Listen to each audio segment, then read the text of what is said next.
मुख्याध्यापक श्री उमेश पटलू सय्यद सर, आपल्यास विनंती आहे की आज आपल्याला काय वाटलं आपलं मनोगत या ठिकाणी किंवा आपल्या भावना या ठिकाणी व्यक्त करा. नमस्कार. सन्माननीय व्यासपीठ, आपल्या सर्वांचेच म्हणजे संपूर्ण महाराष्ट्राचे मार्गदर्शक असे ठरलेले आजचे प्रमुख पाहुणे, त्याचबरोबर मुख्याध्यापक संघाचे अध्यक्ष गायकवाड सर, त्यानंतर माझे मित्र जगताप सर. मित्र या नात्याने असं म्हणतोय की आम्ही दोघे एकाच कॉलेजचे, बार्शीचे. मगाशी सरांनी जो उल्लेख केला की सर संघाला मार्गदर्शन करताना ते तपशीलवार चाचणी कुठे लावायची इथपासून ते इथपर्यंत, म्हणजे हे सगळे संस्कार आमच्या बार्शीच्या महाविद्यालयाने आम्हाला दिले.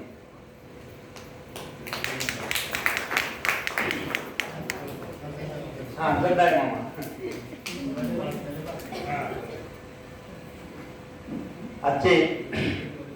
आजच्या प्रसंगी जेव्हा जगताप सरांची माझी भेट झाली तेव्हा सरांनी मला सांगितलं होतं की सर, आपण मुख्याध्यापक संघाच्या वतीनं सेवानिवृत्त मुख्याध्यापकांचा सत्कार करत असतो. तुम्ही जरी बारामतीला असला तरी या कार्यक्रमाला अवश्य. मी तेव्हाही सरांना होकार दिला होता आणि आज त्या निमित्तानं आलो. आता पहिल्यांदा असं मनामध्ये येतं की बारामतीहून आलोय, मग अजित दादा गटातून आलोय का शरद पवार गटातून आलोय.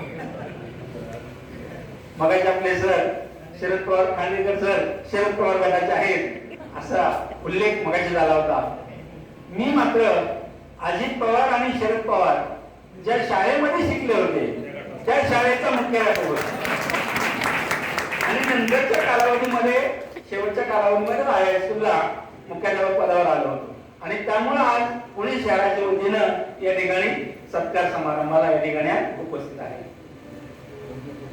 आजच्या भाषणामध्ये सरांनी छान सांगितलं की रिटायरमेंट नंतरचं लाईफ आपलं कसं असलं पाहिजे, कसं जगलं पाहिजे. अतिशय सुंदर विवेचन केलं सरांचं. पहिली एक दोन वाक्य मला आवडल्यामुळे सरांचं पूर्ण मी भाषण व्हिडिओ रेकॉर्डिंग केलंय. खरोखर सर अतिशय छान बोलले होते. सरांनी जे सांगितलं की शाळेत जाऊ वाटतंय पण जायचं नाही,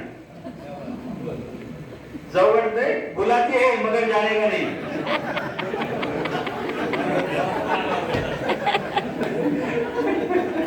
मला वाटतं माझं अशा प्रकारचं भाषण असतं म्हणूनच आमच्या संस्थेची रेणुका स्वरूप शाळेच्या मुख्याध्यापिका या ठिकाणी बसले आहेत नाईक मॅडम, आणि त्यांनी मला सांगितलं सर भाषण तुम्ही करायचंय बरं का.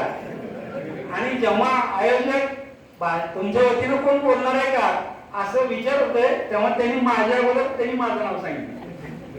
असो, ठीक आहे.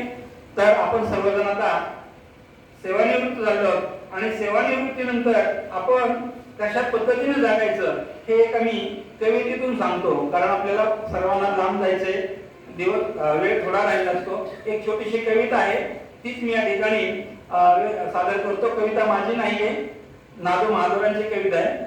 का कुणास ठाऊक काही कळलंच नाही, मन मात्र म्हणतंय तरुण आहे मी, तरुण आहे.